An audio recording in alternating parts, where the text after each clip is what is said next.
Alhamdulillah Rabbil Alamin. Wassalatu wassalamu ala ashrafil anbiya'i wal mursalin wa ala alihi wa sahbihi ajma'in. Subhanaka la ilma lana illa ma 'allamtana innaka antal alimul hakim. Rabbi shrah li sadri wa yassir li amri wa hlul 'uqdatam min lisani yafqahu qawli. InsyaAllah pada malam ini kita sambung balik mengenai kisah baginda Rasulullah sallallahu alaihi wasallam. Sesungguhnya Nabi ketika berada di kota Madinah, maka di antara musuh-musuh baginda adalah terdiri daripada orang munafikin dan juga orang-orang Yahudi. Mereka adalah golongan yang memusuhi Nabi. Hanya bezanya orang munafikin ini, mereka berpura-pura Islam bersama dengan baginda Rasulullah sallallahu alaihi wasallam. Mereka bersama dengan Nabi bersembahyang dan seumpamanya, tetapi hakikatnya mereka tidak beriman kepada Allah.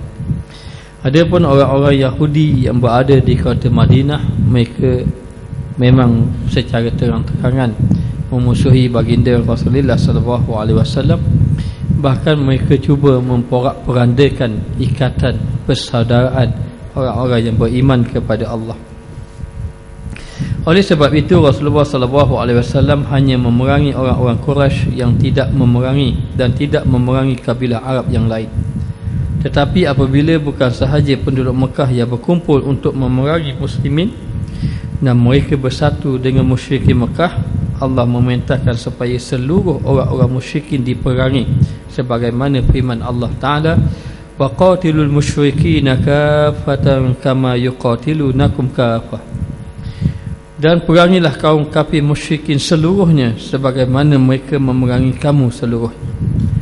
Lalu Rasulullah SAW diperintahkan oleh Allah agar memerangi orang yang kufur kepada Allah, orang-orang kafir. Jadi bila mana sahaja Nabi berada di kota Madinah, musuh Nabi adalah orang-orang kafir musyrikin Mekah.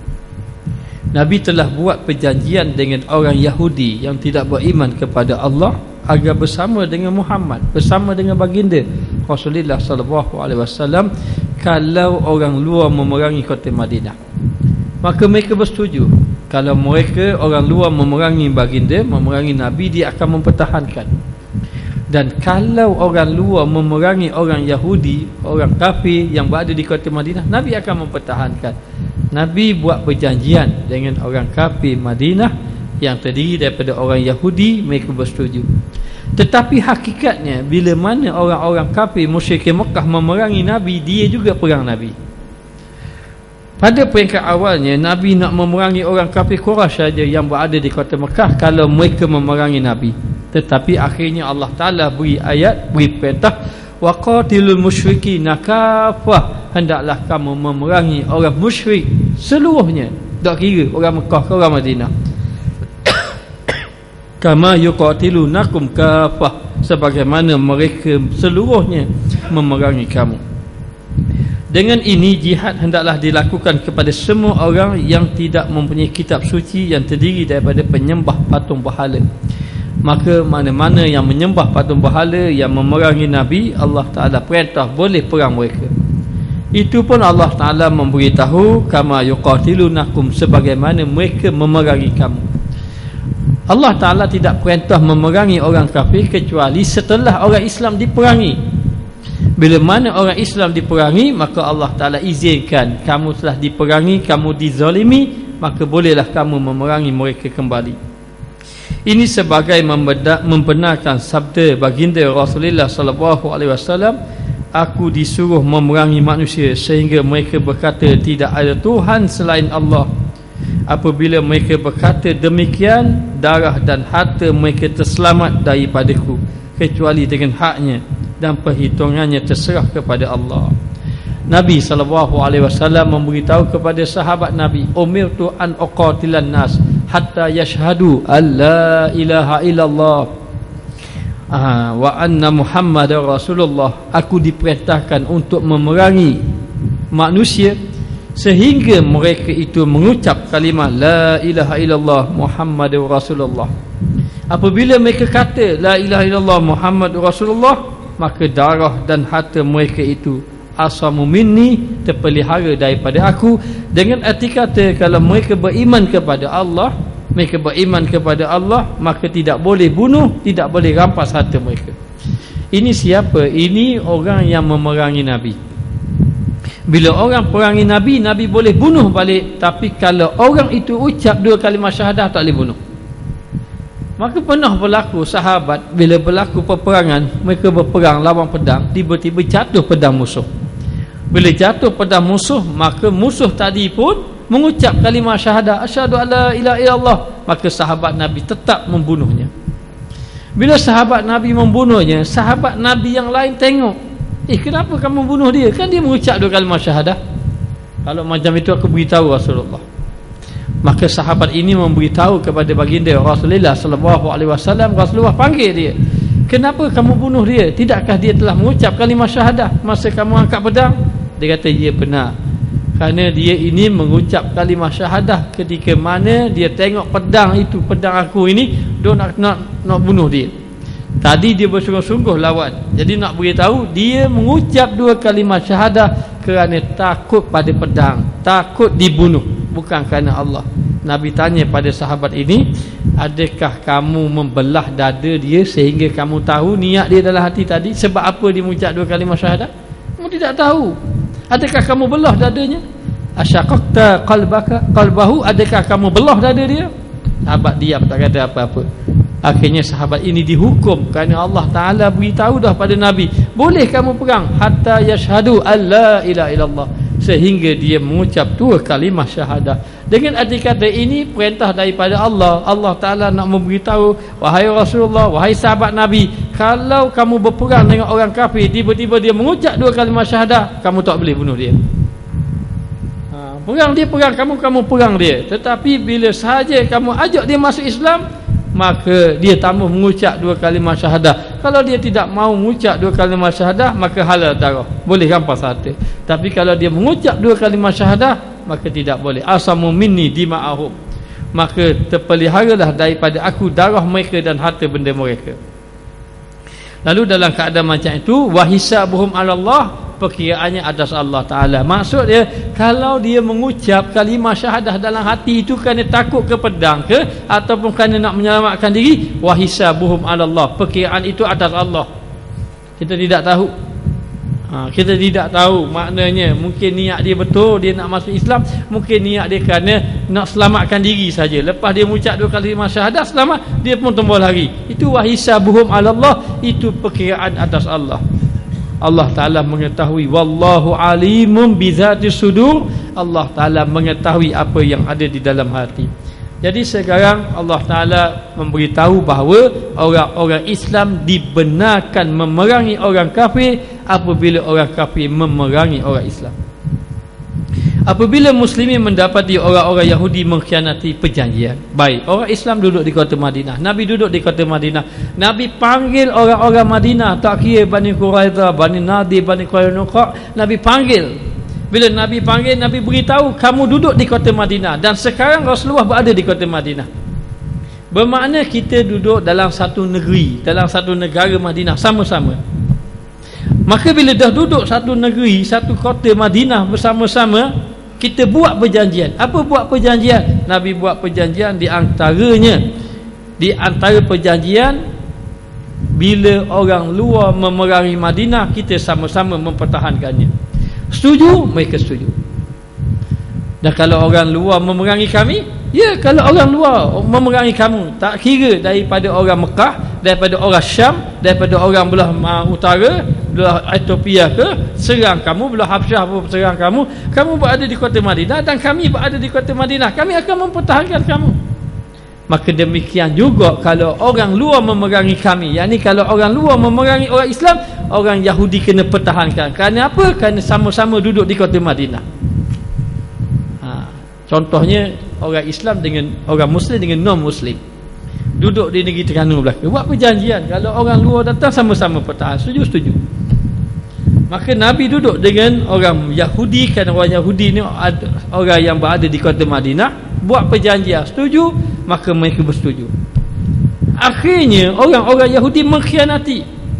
mengkhianati. Bila mana orang Mekah memerangi Nabi, mereka tak tolong Nabi. Perjanjian tolong, tapi sampai masa mereka tidak tolong, rupa-rupanya mereka mengkhianati janji. Orang Yahudi tidak boleh pegang janji. Sampai bila-bila? Sampai bila-bila?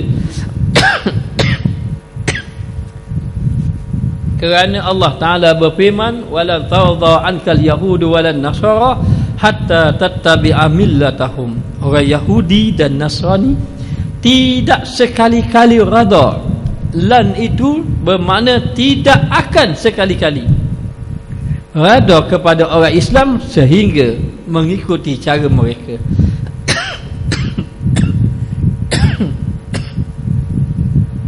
Firman Allah Ta'ala, wa imma takhafanna min qaumin khiyanatan fambis ilaihim ala sawa innallaha la yuhibbul khainin. Dan jika kamu mengetahui adanya perbuatan khianat daripada sesuatu kaum yang buat perjanjian dengan kamu, hai Muhammad, mu akan tahu bahawa orang yang kamu buat perjanjian dengan mereka itu, yakni orang-orang Yahudi, dia telah buat khianat pada kamu nanti. Siapa bagi tahu? Allah. Allah Ta'ala memberitahu. Maka campakkanlah perjanjian itu kepada mereka dengan cara terus terang dan adil. Sesungguhnya Allah Ta'ala tidak suka kepada orang yang buat khianat. Wahai Muhammad, kamu batalkan perjanjian dengan mereka. Mereka itu akan khianat. Allah Ta'ala tak suka orang-orang yang khianat. Apatah lagi mereka mengkhianati baginda Rasulullah sallallahu alaihi wasallam. Hukum memerangi mereka adalah wajib sehingga mereka memeluk Islam ataupun membayar jizyah. Bila mereka khianat, tak boleh biar dah. Allah Ta'ala turun ayat boleh perang orang-orang Yahudi. Kalau kita tak perang dia, dia perang kita. Dan sebelum itu kita berhak perang dia sebab dia memungkiri janji, dia mengkhianati perjanjian. Maka bila dia mengkhianati perjanjian, bayangkanlah kalaulah orang kafir mari serang daripada jauh, serang, kita nak lawan orang kafir lagi, dia pula duduk dalam kota Madinah lawan kita pula, dia pula duduk sekali dengan kita pula, dia tahu pula selok-belok tempat lagi. Akhir sekali Allah Ta'ala kata tak boleh orang Yahudi ini khianat orang dia. Maka kalau macam itu kamu boleh memerangi mereka dan suruh dia masuk Islam. Dan kalau kita dah perang mereka, dia dah mengaku kalah, jangan bunuh mereka, suruh dia masuk Islam. Dan kalau dia tak mau masuk Islam, bayar jizyah. Jizyah ni cukai lah. Bayar cukai dalam keadaan taat dan merendah diri, dengan syarat dia bayar cukai dan dia kena taat dengan pemerintahan Islam ketika itu. Ini dilakukan supaya orang-orang Islam terselamat daripada tipu daya mereka. Kalau tidak, dia akan buat tipu daya, akhirnya dia pula menakluki orang Islam. Sebab itu dalam Islam kita tidak boleh biarkan orang buat zalim kita. Kita tak boleh biarkan orang buat khianat pada kita kalau kita tahu dia ni pengkhianat, dia ni memang buat jahat kita. Maka Islam tidak benarkan kita membiarkan diri kita dikhianati. Maka Allah Ta'ala kata innallaha la yuhibbul khainin. Allah Ta'ala tidak suka orang-orang yang suka khianat pada orang lain. Maka Allah Ta'ala perintah boleh perangi mereka sebelum mereka memerangi kamu, supaya kamu terselamat daripada halah mereka, tipu daya mereka. Maka peperangan yang dilakukan oleh Rasulullah sallallahu alaihi wasallam kepada musuh ada beberapa prinsip. Jadi kita diberitahu ada beberapa prinsip. Yang pertama, menganggap musyrikin Quraisy sebagai kafir harbi. Orang kafir ini ada kafir harbi. Kafir harbi ni kafir yang boleh kita perang mereka. Dengan sebab apa? Sebab dia memang memerangi kita. Kalau dia memerangi kita, dia angkat senjata, maka dia nak bunuh kita, maka kita boleh perang dia. Ini dipanggil kafir harbi. Kerana harbu makna perang. Kerana orang kafir itu nak memerangi kita, kita boleh perang dia. Itu dipanggil kafir harbi. Kafir yang lain ada, dia panggil kafir musta'man, kafir yang minta aman dengan kita. Itu tak payah perang. Kafir zimmi tak payah perang juga. Dia sanggup duduk bawah kita, kita suruh bayar cukai, dia bayar. Kafir zimmi. Maknanya dia duduk bawah kita dan dia bayar cukai, dia ikut perintah kita, dia tak khianat. Kalau dia khianat, kita boleh perang mereka. ataupun dia ini memerangi kita, kita boleh perang dia.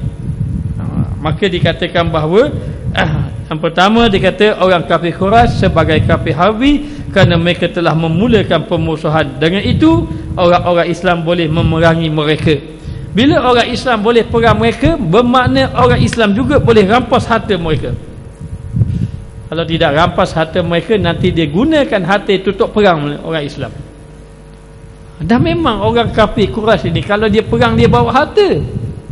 Kenapa orang kafir dia bawa harta? Itulah jalan, satu-satu jalan yang mana mereka itu supaya tidak lari daripada medan perang.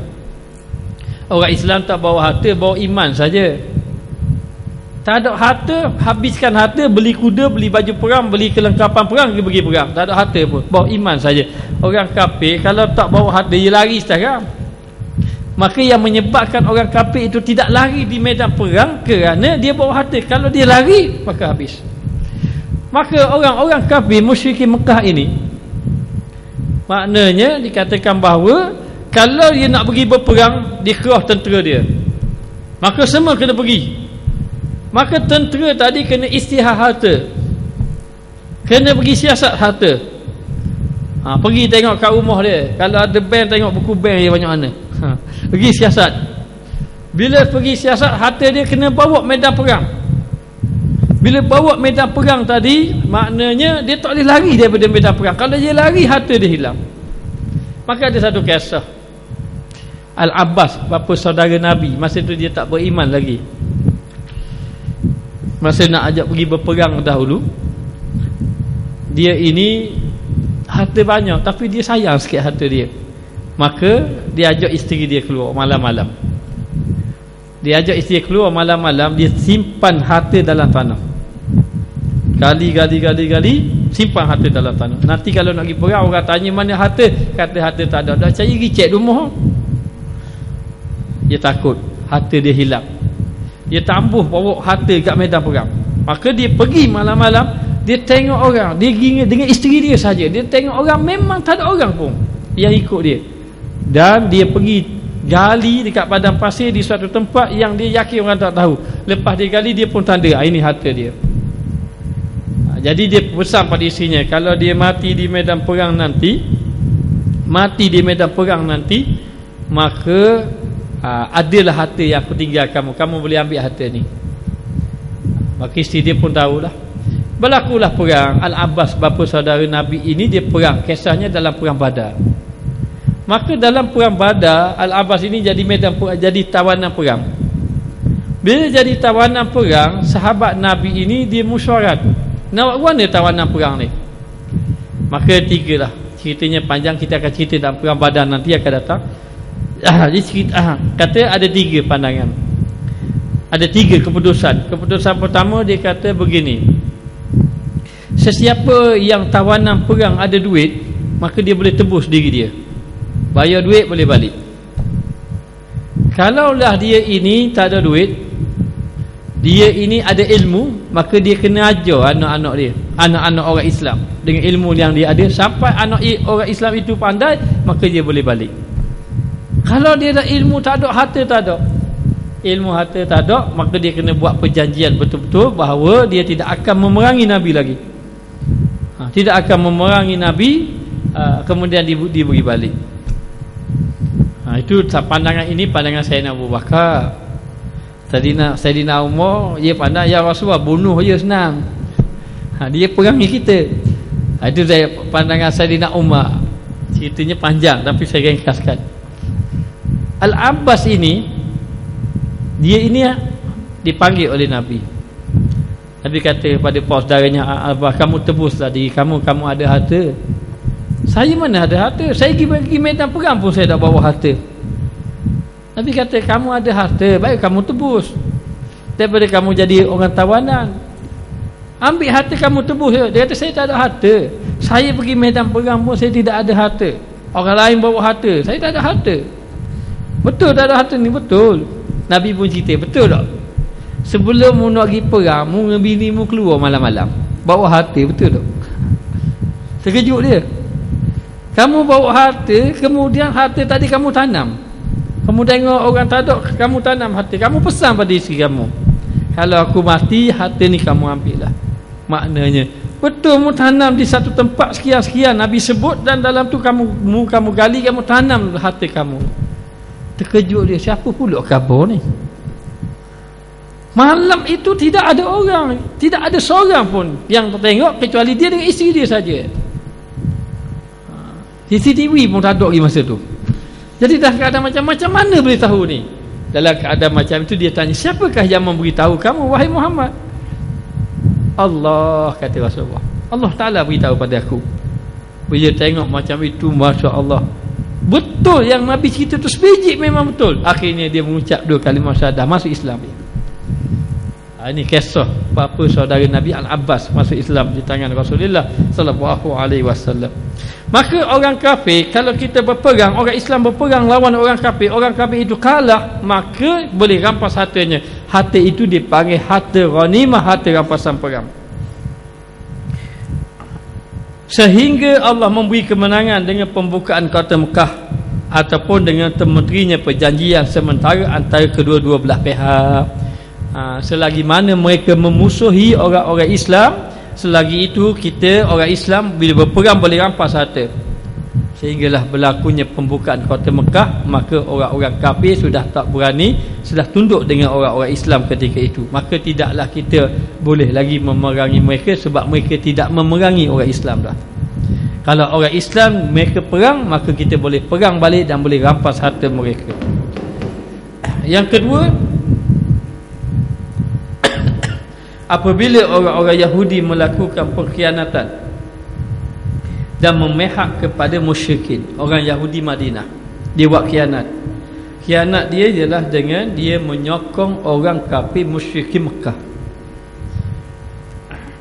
Mereka diperangi sehingga Muslim terselamat daripada angkara jahat mereka dengan cara menghalau mereka daripada Madinah atau membunuh mereka.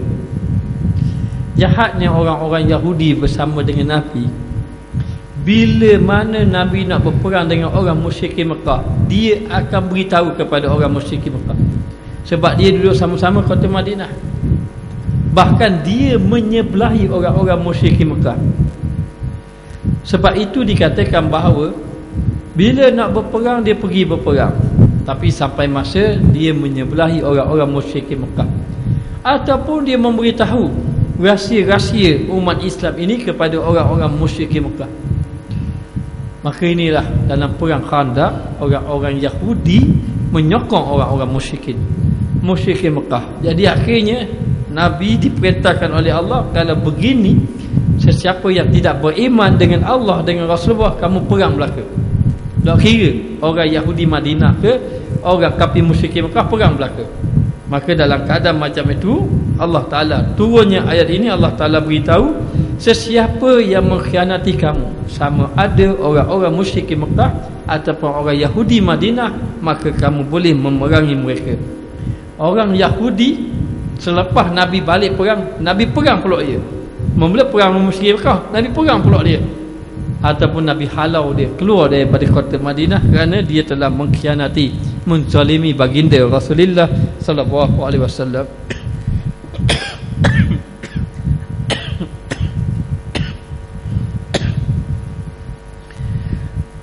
Yang ketiga, apabila terdapat kabilah Arab yang memusuhi orang-orang Islam ataupun membantu musyrikin Quraisy dalam memerangi muslimin, mereka akan diperangi sehingga mereka memeluk Islam. Ini orang-orang Arab. Biasanya orang-orang Arab ini terdiri daripada golongan munafikin. Dalam perang Uhud akan datang diceritakan perang Uhud. Ini maknanya hanya beritahu bagaimana berlakunya perjanjian. Dalam perang Uhud, Nabi ini pergi berperang membawa 1000 orang tentera. Sebenarnya dalam berlaku peperangan tersebut, mengikut riwayat sejarah, ada mengatakan Nabi berperang tak sampai 1000 orang. Nabi hanya berperang lebih kurang dalam 700 orang. Mana 300 lagi? 300 lagi itu adalah golongan munafikin sebenarnya. Golongan munafikin itu masa pergi berperang, pergi medan perang sama dengan Nabi, 1000 orang semua sekali. Kemudian Bila dekat hampir-hampir berlaku peperangan, dia beritahu Rasulullah, kami terpaksa balik. Maka bila dia balik saja, lebih kurang dalam 300 orang keluar daripada tentera Islam, tinggal Nabi 700. Maka 700 orang inilah yang memerangi orang-orang kafir musyrik Mekah dalam peperangan Uhud.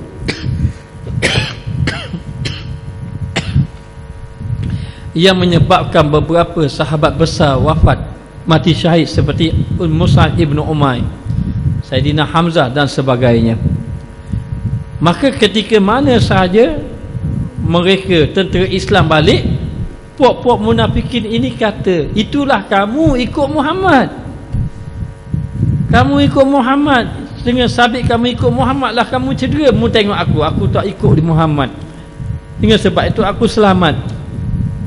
Allah Ta'ala kata, mereka ini khianat, kamu perang balik mereka.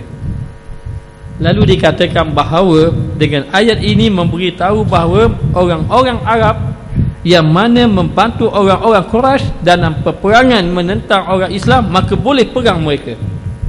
Bila perang mereka, umirtu an uqatilan nas hatta yashhadu an la ilaha illallah, dengan arti kata Nabi akan serang mereka, perang mereka. Dan bila mereka diperangi, mereka akan diperintahkan masuk Islam. Kalau mereka tidak mau masuk Islam, maka boleh dibunuh mereka. Kalau tak bunuh, nascaya mereka akan mengkhianati Nabi lagi. Ini perintah daripada Allah Subhanahu wa taala. Yang keempat, setiap ahli kitab seperti orang-orang Nasrani yang memulakan pemusuhan akan diperangi sehingga mereka memulai Islam atau membayar jizyah dalam keadaan taat dan merendah diri. Orang-orang Nasrani pula yang pandai kitab, mereka yang pandai kitab ini, mereka ini akan meragu-ragukan umat Islam. Satu, orang Islam diragukan, kemudian dia menakut-nakutkan orang supaya jangan mengikut Muhammad. Jadi ahli kitab ini dia tahu sebenarnya Rasulullah ni orang yang benar. Maka macam-macam dia kata, mengikut apa yang aku tahu, kalau mengikut Muhammad kamu akan mati, kalau mengikut Muhammad kamu ini maknanya akan menyebabkan hidup kamu susah. Jadi orang-orang ahli kitab ini kadang-kadang dia menakutkan sahabat-sahabat Nabi. Hanya sahabat-sahabat Nabi ini semakin ditakutkan, semakin kuat imannya, yakin dia kepada baginda Rasulullah sallallahu alaihi wasallam. Ya, bagi sahabat yang sudah kuat iman itu tidak tergogah, tidak maknanya tidak rasa takut, tidak biasa ragu-ragu dengan Rasulullah. Tapi bagi sahabat-sahabat yang mungkin baru masuk Islam, bila mana orang-orang Yahudi main peranan, orang-orang Nasrani main peranan, menyebabkan mereka bimbang jadi munafikin ataupun tidak mahu beriman dengan Allah Ta'ala.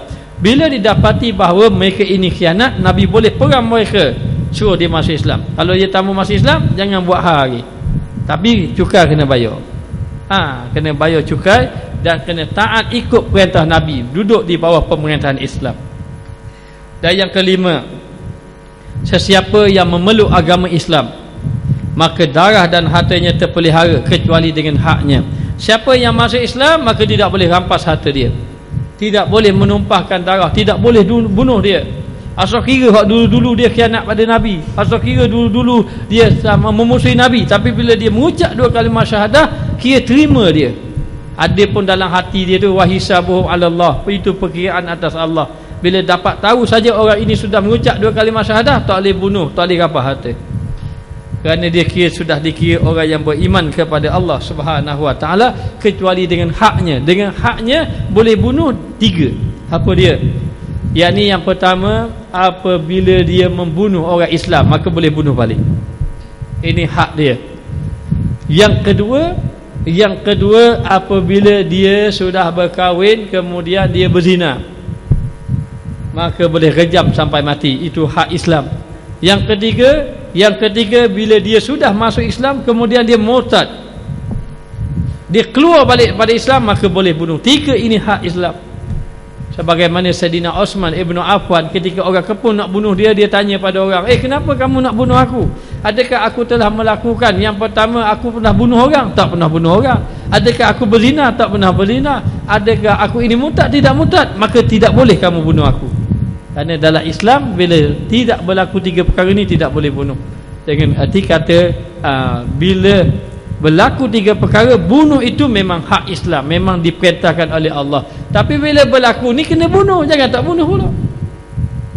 Contohnya apa? Dia bunuh orang, maka boleh bunuh, kecuali diberi pilihan bunuh, sama ada dia dihukum bunuh balik ataupun tidak dihukum bunuh tapi dibayar diat. Bayar diat ni banyak kena bayar. Berapa? Nilai yang 100 ekor unta. 100 ekor unta. 1 ekor unta berapa lah ni? 8,000 lah contohnya. Kali dengan 100, 800,000 nak bayar. Dengan siapa? Dengan keluarga si mati. Ataupun keluarga si mati maafkan dia, halalkan dia, tidak mau terima diat, maka itu dia kena bertaubat. Dia tak kena apa-apa. Dan bagi orang murtad begitu. Bila orang murtad maka dia kena bunuh. Hukumnya lah hukum bunuh. Maka dikatakan kecuali dengan haknya, dan Islam memadamkan apa yang telah dilakukan sebelum pada ini, maka bila dia masuk Islam tidak kira sebelum pada ini. Orang Islam tidak boleh ungkit dulu mu masa kafir dulu mu bunuh, sungguh-sungguh nak bunuh Nabi. Tu aku dakwahi kamu, dah boleh. Maknanya sebab dia kira hak dulu, bila dia masuk Islam tidak ada. Nabi memberitahu bahawa bila mana saja dia masuk Islam saja, maka terhapus segala kesalahan dia, tidak lagi dikira oleh Allah Subhanahu wa taala. Lalu dalam keadaan macam itu, dikira Islam memadamkan dengan apa yang telah dia lakukan dahulu. Dan di dalam Al-Quran terdapat banyak ayat yang menggesa supaya memerangi musuh dan larangan daripada melarikan diri daripada perang apabila berlaku peperangan. Jadi di antara ayat yang Allah Ta'ala perintahkan perang, fal yuqatil fi sabilillahi alladhina yashruna al-hayata ad-dunya bil akhirah wa man yuqatil fi sabilillah fayuqtal aw yaghlib fasawfa nu'tihi ajran azima. Oleh itu orang-orang yang mengutamakan kebahagiaan akhirat daripada kebahagiaan dunia, hendaklah mereka berperang pada jalan Allah. Sahabat Nabi bila jumpa ayat macam ini, ayat suruh berperang, mereka memang nak perang. Kalau diberi pilihan nak perang ke tak mau perang, nak berperang. Kalau Nabi ajak mana pemuda-pemuda yang nak berperang, berebu-rebu. Siapa sahabat tanya, ya Rasulullah, kalau ada perang jangan lupa saya. Sahabat Nabi ni ingin sangat berperang. Bukan nak perang, nak mikir nak bunuh orang, tak. Mikir nak mempertahankan agama Allah. Kalau tidak perang, orang akan menghancurkan agama Allah. Dan Allah Ta'ala janji siapa yang mati pada jalan Allah berperang, maka dia akan masuk syurga. Maka dikisahkan banyak sahabat-sahabat yang berjihad. Ada seorang sahabat nama Sa'labah, bukan Sa'labah, Hanzalah. Hanzalah ini dia suka berperang. Bila mana Nabi ajak perang, dia dulu sekali ajak perang. Dan dia ni memang bersungguh berperang, mempertahankan baginda Rasulullah sallallahu alaihi wasallam. Ayah dia tengok anak lelaki dia ini memang gagah perkasa, memang perwira, memang orang yang suka berperang. Tapi dia tengok anak dia ni suka sangat berperang, siapa tak fikir nak kahwin. Tak fikir nak kahwin. Sekejap-kejap main kuda, sekejap-kejap main manah. Sekejap-kejap maknanya main pedang. Tak macam kita sekejap-kejap Facebook, sekejap-kejap main game. Itu saja. Ni sahabat Nabi ni suka main panah, main kuda tu, latih perang. Lalu dalam keadaan macam itu ayah dia pergi jumpa Nabi. Bila ayah dia pergi jumpa baginda Rasulullah sallallahu alaihi wasallam, ayah dia khabar, dia kata anak saya ni memang bagus, suka berperang, selalu berjihad fisabilillah. Tapi saja saya rasa anak saya sekarang ni perlu berkahwin. Bukan kerana apa, kerana dia mahukan kalau ada zuriat macam dia boleh lagi pertahankan agama. Orang macam dia ni perlukan anak supaya apa? Anak dia akan mengikut jejak langkah dia, akan berjihad fisabilillah. Maka Nabi setuju dengan apa yang dicadangkan oleh ayahnya. Dah kalau macam tu tak apalah. Maka Nabi cadang suruh kahwin. Sahabat Nabi ini kalau Nabi cadang suruh kahwin, dia tak akan tolak. Kerana apa? Ini daripada Rasulullah.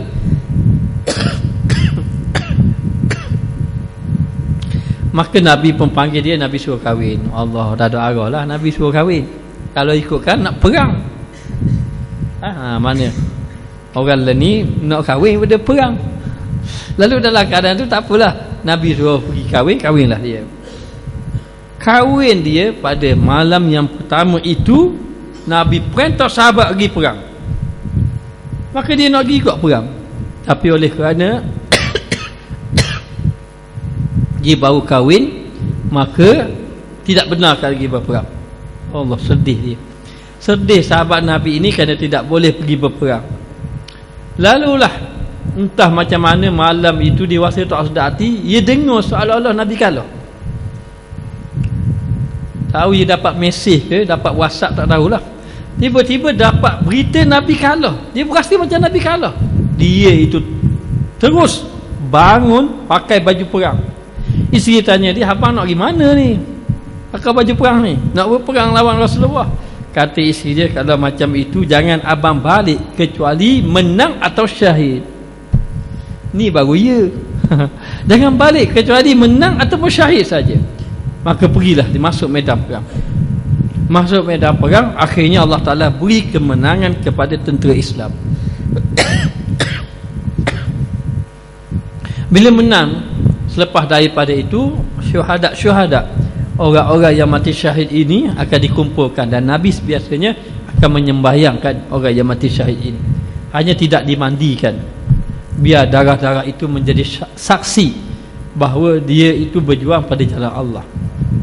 Bila dikumpulkan syuhada, orang beritahu pada baginda Rasulullah sallallahu alaihi wasallam bahawa Hanzalah ada di medan perang malam tadi. Malam tadi dia tinggal, dia masuk medan perang. Nabi agak terkejut, macam mana dia boleh mari ni? Maka dilihat, dicarinya kepada orang-orang yang mati syahid ini, tengok tidak ada pun jasad Hanzalah. Maka bila tidak ada, tengok di kalangan orang yang masih hidup pun tidak ada, tapi berita mengatakan dia masuk medan perang itu ada. Akhirnya Nabi perintah supaya sahabat cari dia.